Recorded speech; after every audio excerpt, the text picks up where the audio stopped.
అదే RTV app వార్తల్ని క్షణాల్లో చదివే అవకాశం ఉంటుంది. ఒక న్యూస్ పేపర్, ఒక టెలివిజన్ ఛానల్ మీ చేతుల్లో ఎప్పుడూ ఉంటాయి. వరుస దొంగతనాలతో పోలీసులకు నిద్ర లేకుండా చేస్తున్నారు. నిజామాబాద్ జిల్లాలో తరచూ దొంగలకు అడ్డగా మారింది. నిజామాబాద్ జిల్లా కేంద్రంలోని అటు ఆర్మూర్ డివిజన్, అటు బోధన్ డివిజన్, మరోవైపు ఇటు నిజామాబాద్ రూరల్ ప్రాంతం, ప్రతిరోజు ఏదో ప్రాంతంలో దొంగతనాలకు జరుగుతున్నాయి.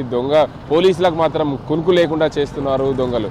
తాళం వేసిన ఇళ్లనే టార్గెట్ చేస్తూ తరచూ దొంగతనాలకు పాల్పడుతున్న పరిస్థితి నిజామాబాద్ జిల్లాలోని ఆర్మూర్ డివిజన్లో చోటు చేసుకుంది.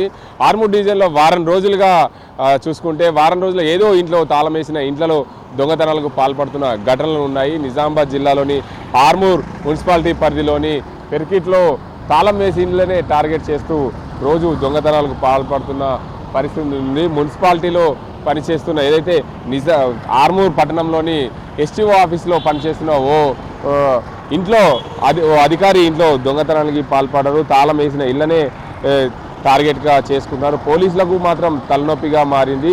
ఏదేమైనప్పటికీ ఈరోజు దొంగతనం జరిగి రేపు మరో ఇల్లుని టార్గెట్ చేస్తున్నారు దొంగలు. తాళం వేసిన ఇళ్లనే టార్గెట్ చేస్తూ దొంగతనాలకు పాల్పడుతున్న పరిస్థితి నెలకొంది. ఉమ్మడి నిజామాబాద్ జిల్లాలో తరచూ ఉమ్మడి నిజామాబాద్ జిల్లా ప్రాంతం నుండి అటు రైల్వే లైను, ఇటు జాతీయ రహదారి 44, జాతీయ రహదారి 63 ఈ మన ప్రాంతం నుండే ఉండడం తరచూ దొంగతనాలకు అడ్డగా మారిన పరిస్థితి నెలకొంది. నిజామాబాద్ జిల్లాలో తరచూ ఏదో ప్రాంతంలో దొంగతనాలు జరుగుతున్న నేపథ్యంలో పోలీసులకు మాత్రం కంటి నిండా కునుకు లేకుండా పోతున్న పరిస్థితి ఉంది.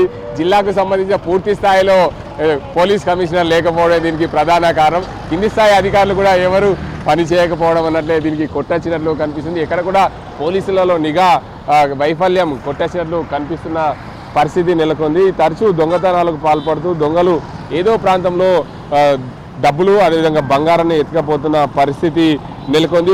ఇంట్లో సుమారుగా ₹1,00,000 నగదు, 10 తులాల బంగారం, 5 తులాల వెండి ఎత్తుకెళ్లిన ఘటన చోటు చేసుకుంది.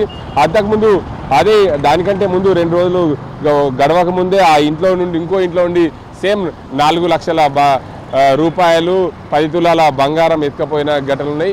ఏదేమైనప్పటికీ ఉమ్మడి నిజామాబాద్ జిల్లా వ్యాప్తంగా తరచూ దొంగతనాలు జరుగుతున్న నేపథ్యంలో పూర్తి స్థాయిలో పోలీసులకు మాత్రం కునుకు లేకుండా చేస్తున్న పరిస్థితి నెలకొంది. ఉమ్మడి నిజామాబాద్ జిల్లాలో, అటు కామారెడ్డి జిల్లాలోని పలు ప్రాంతాల్లో తరచూ పోలీసులకు కునుకు లేకుండా దొంగలు ప్రతిరోజు ఏదో ప్రాంతంలో దొంగతనానికి పాల్పడుతూ ప్రజలను ఇబ్బందులు పెడుతున్నారు. ప్రజల్లో డబ్బులు అయితే దోసుకుపోతున్నారు. పోలీసుల నిఘా వైఫల్యమే దీనికి అందరికీ కొట్టేసినట్లు కనిపిస్తుంది. నిజామాబాద్ జిల్లాలో కూడా అదే పరిస్థితి నెలకొంది. ఇటు బోధన్ కానీ, ఇటు ఆర్మూర్ ప్రాంతంలో అత్యధికంగా తరచూ ఏదో ప్రాంతంలో దొంగతనానికి పాల్పడుతూ ప్రజలకు కునుకు లేకుండా, పోలీసులకు నిద్ర లేకుండా చేస్తున్న పరిస్థితి నెలకొంది.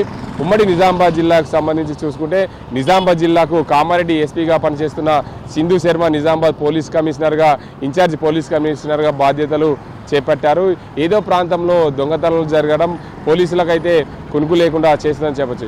ఏదేమైనప్పటికీ తరచూ దొంగలు నిజామాబాద్ జిల్లానే టార్గెట్ చేసుకున్నారు. ప్రతినిత్యం ఇక్కడ నుండి రైల్వేలో, అదేవిధంగా బస్సుల్లో వెళ్లేందుకు మార్గం సుమగం అవుతుంది. దొంగతనం చేసి ఇట్లనే వెళ్ళిపోతున్న పరిస్థితి నెలకొంది. అందులో బాగానే పోలీసులు అయితే అప్రమత్తం అవుతున్నారు.